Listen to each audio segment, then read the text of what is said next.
I checked that out from Blockbuster on repeat. I use this little scythe to cut my yarn apart. When they turn into donkeys, I'm watching you.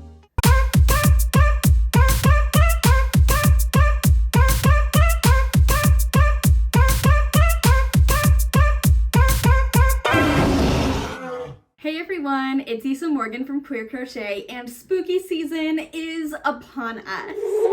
Yesterday, I went to a horror convention with my partner where I got this shirt. It was so much fun, and I challenged myself to see how many skull granny squares I could make in a day.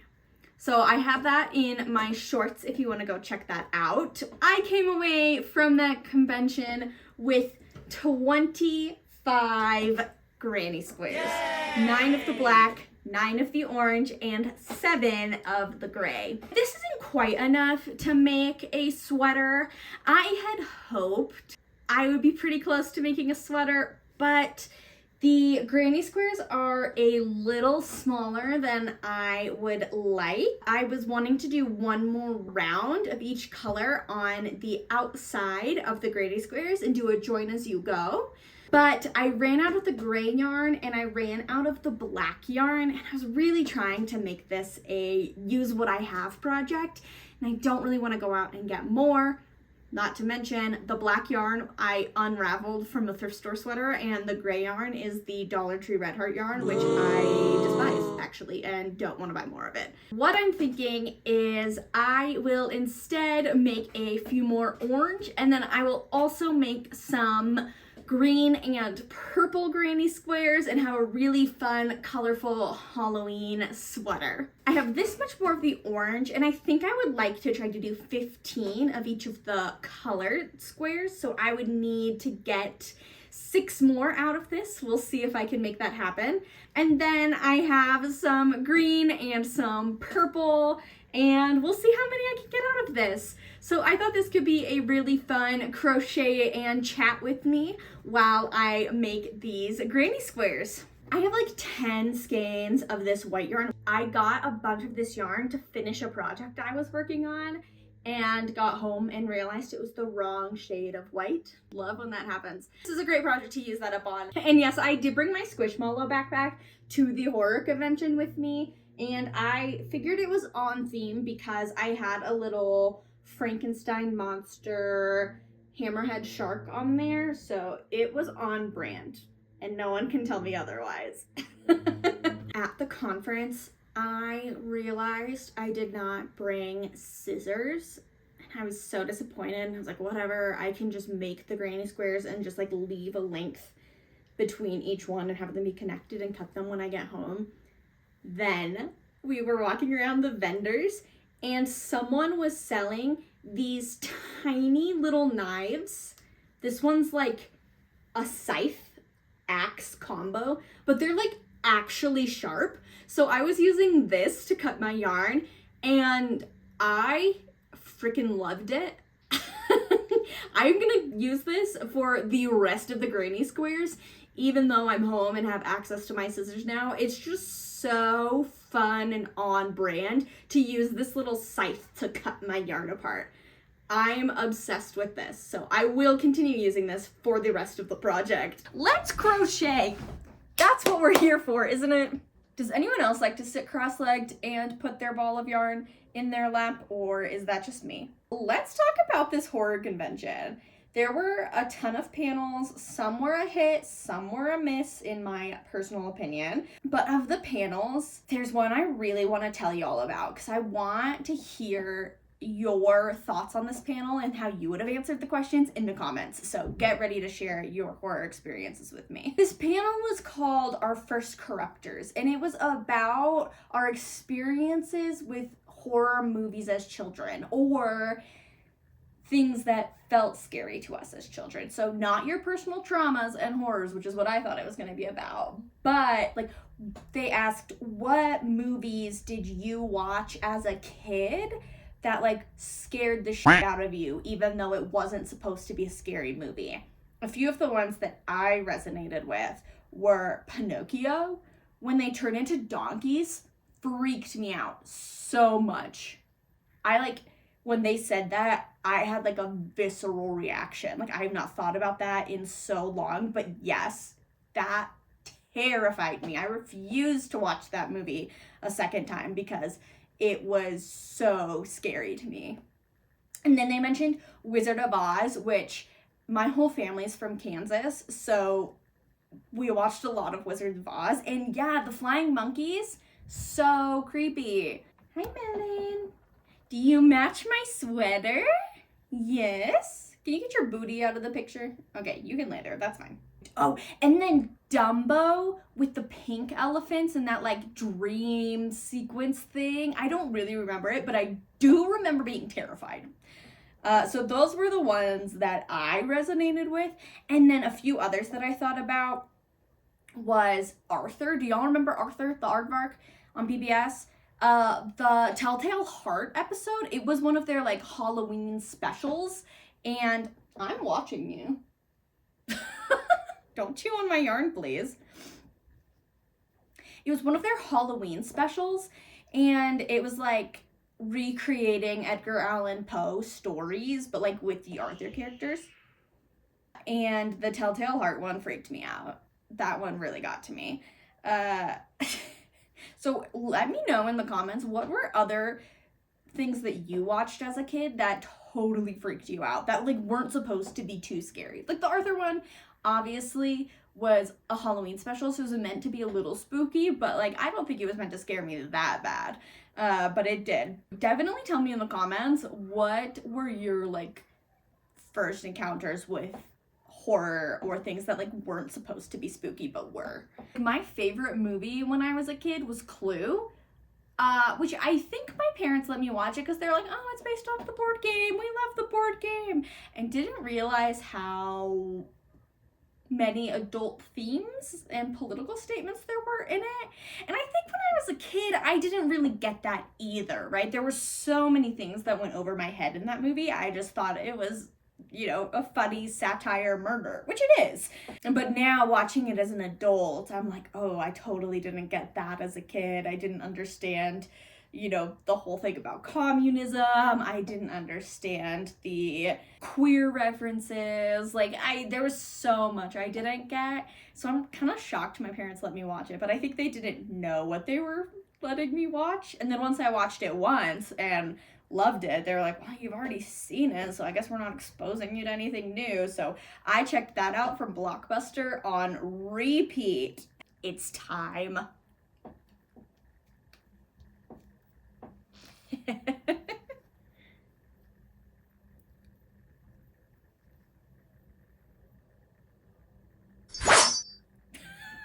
It's just so fun.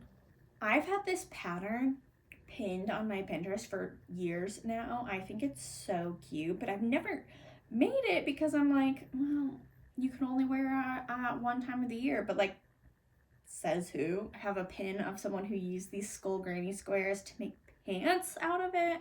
That set would be amazing. We'll see how much yarn and stamina I have after making all of these, but like, wouldn't that be so cute? I've been yapping for over half an hour now. I've only made 2 granny squares out of the 35 that I need to make. I'll see you when the granny squares are done.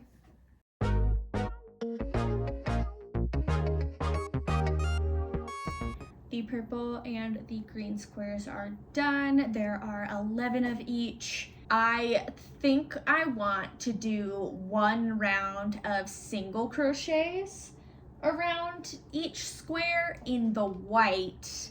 That way I can join as I go and also have it be a little bit more just continuous and go together a little better. The way I was doing the pattern left it so that this side of the square has an extra stitch in it from all the others, meaning when I try to sew them together, they're not gonna go together and I'm gonna have to skip a stitch when I sew them together, which is fine. So if I add a round in white, I can do a decrease while I'm doing that round, which will help them sew together a little bit better. And also, these are not all the same yarns, so some of the squares are different sizes. So in doing an extra round in the white, I can intentionally compensate for that by using either a different size hook on the smaller ones or adjusting my tension, or maybe even doing half doubles on the smaller ones so that they end up the same size as the larger ones. But that's a tomorrow project because it is almost 10 p.m. And also, I've crocheted like 25 granny squares today and 51 granny squares over the last 2 days, and my hands are very tired. So I do have a little bit more of the black. It's just caked together with a string of purple.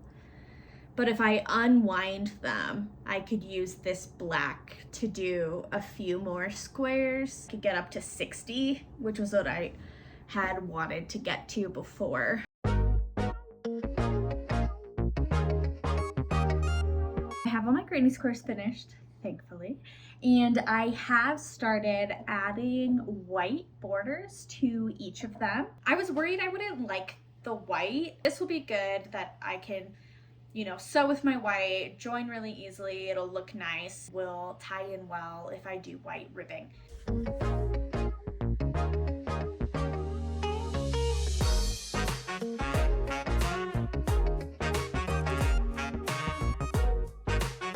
This is so many squares. But okay, I have them all. I'm gonna drop them. I have all my squares here and they all have a border on them and they're all even and ready to get sewn together. And I know that I should block these before I sew them together. But honestly, this project has already taken me way longer than I anticipated spending on it, which, to be fair, it is a sweater and I've only been working on it for 4 days. So presumably I will have the sweater done in less than a week. That friggin' hurt. Which I think is pretty good, but the hours I've spent on this sweater have been a lot. I'm going to start sewing these together. Before starting to sew up the panels, I couldn't decide if I wanted to do mattress stitch or slip stitch, because slip stitch is easier, but mattress stitch tends to be a little bit more seamless. I tried one of the front panels with slip stitch, and one of the front panels, it's not finished, but with mattress stitch. And I think I like how the slip stitch works better. I don't know if I'm just pulling too tight, but this does not seem to be laying properly. So I'm gonna go through with slip stitches and do the rest of the sweater. These look like they remind me of the Pillsbury Halloween cookies. I know there is a pattern for the Pillsbury Halloween cookie sweater, and I do want to make it sometime. I'm just really intimidated by color work, so not this year, maybe next year. But this kind of gives me the same vibe without having to do all that color work.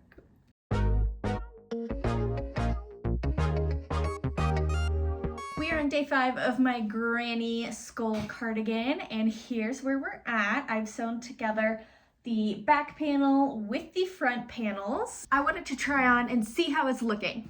Voiceover Isa here. In this clip, I'm realizing the sweater is just too small. And since I ran out of all the different colors of yarn, I can't just make more squares to make the sweater bigger. So here I'm trying to figure out how I can use the set number of squares I have to make something that's gonna work for me. What I ended up going with is adding an extra row to the bottom, adding some panels to the sides under the armpits, and then using leftover white yarn to crochet the sleeves. So we'll see that come up, but that's what this whole conversation with myself is, trying to figure out. 2 hours later. I have all my panels sewn together. Like adding the extra row to the bottom and the squares down the side by the arms was a good idea. So I'm gonna do ribbing around the outside, and then I'm gonna do sleeves in white. I might do a linked double crochet. I think that will go quickly, will look like it matches the granny squares, but won't be too gappy. And I've been wanting to try a linked double crochet anyway, so this might be a good opportunity. Oh, I have this on inside out.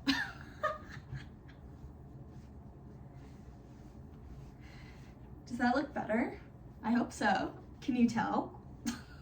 Okay, yes, so I'm going to finish the ribbing around the front, bottom, and the sleeves, and then we will be done with this project. I don't know why I thought I could do a sweater in a weekend, because this is taking a long time, which is totally understandable. It's a sweater. It's a lot of granny squares. All right, I'm gonna go to bed now.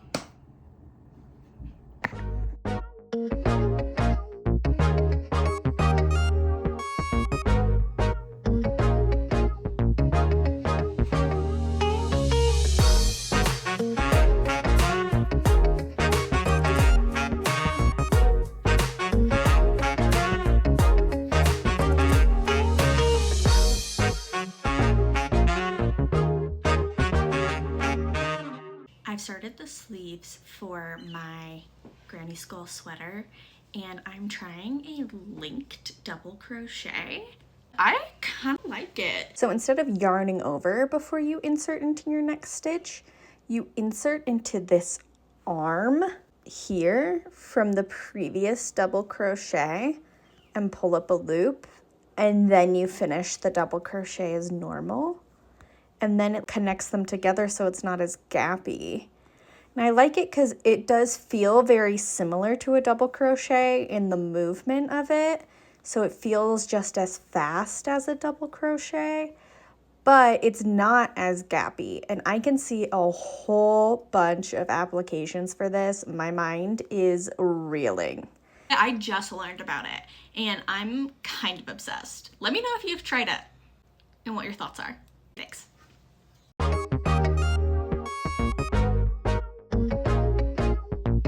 I finally finished this sleeve. I started it over like 4 or 5 times because I could not figure out how I wanted to do it. But here we go, it's done, and I think it's fine. It's a little balloony, but I like the elbow patch. I think it's cute. So I just need to do the other sleeve and then get some buttons. I need to go to the Dollar Tree to get more white yarn. I don't know how I used up all 10 balls of this. I mean, ribbing does take a lot, and seaming all the squares together, I think it just took way more yarn than I anticipated. I think one more skein should be enough, but I'm gonna get 2 just in case. I think this took a little bit more than 1 skein, but I don't want to run out again. I'm thinking pretty chunky black buttons would be cute. And then I'm gonna wash it and block it and we'll be done. So I'm very excited. I remember way back at the beginning, I was like, this is going so fast. I can see the finish line. We are almost there and we will have a finished Halloween sweater. There's no chance I'm making pants.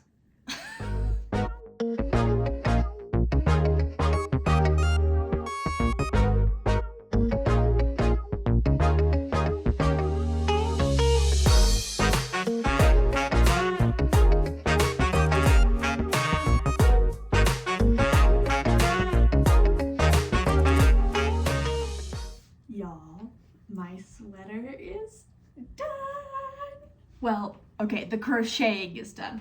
I have a few ends I need to weave in. Not that many though. I tried to weave them in as I went, so there's just a couple throughout here that I didn't get, and then my 2 sleeves, but shouldn't be too tricky. Yesterday, I had to go to the store to get more of the white yarn because I did run out, and they only had 2 skeins, so I grabbed both of them. And then I ran out of those 2 skeins while I was working on this sleeve. I just started chaining for the ribbing when I ran out. Luckily, I found another little half skein buried in my yarn cabinet, and I have this much left of this random last little skein. So we made it. I need to get some buttons, put those on, weave in the ends, wash it, and then hang dry it, see if that helps block it. And then if it's still looking a little lumpy, I may iron it. Now it is acrylic yarn, so I wouldn't put an iron directly on it, but put a towel over it and see if I can smooth out some of these seams a little bit. But we'll see how washing it does first. But oh my gosh, I can't believe the crocheting is done. What do you think of the elbow patches? I asked my YouTube shorts and my TikTok community if they thought I should do the elbow patches, and they said yes, and I think they're cute. I did do them both orange. They are at my elbow, but I didn't line it up perfectly. It's a little low. Ideally, it'd be a little bit higher, but oh well. Also, how do we feel about the linked double crochet sleeves? They are pretty puffy, but I think I kind of like it. It feels very cozy. So I will do all the finishing touches, and then we will do a little styling montage, really show off this sweater.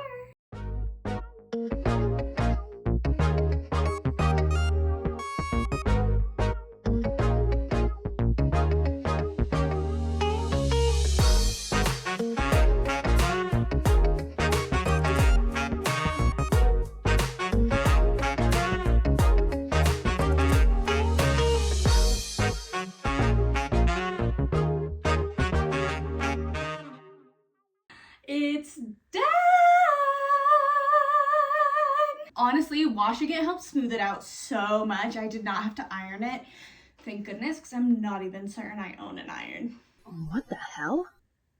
Anyway, I think it turned out great. There were so many moments during the process that I doubted it, wanted to scrap the whole thing, was frustrated, and I'm so glad I saw it through because I think it's so cute. I will link the pattern that inspired this sweater down in the description in case you want to make your own.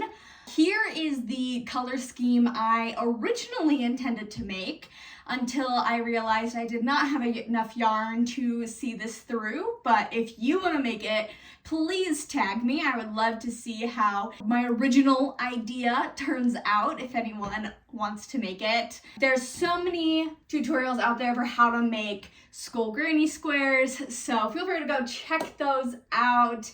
Make your own sweater. Thank you so much for watching, everyone. Like this video if you liked it. If you want to see more videos from me, hit that subscribe button, and I will see you in the next one. Bye!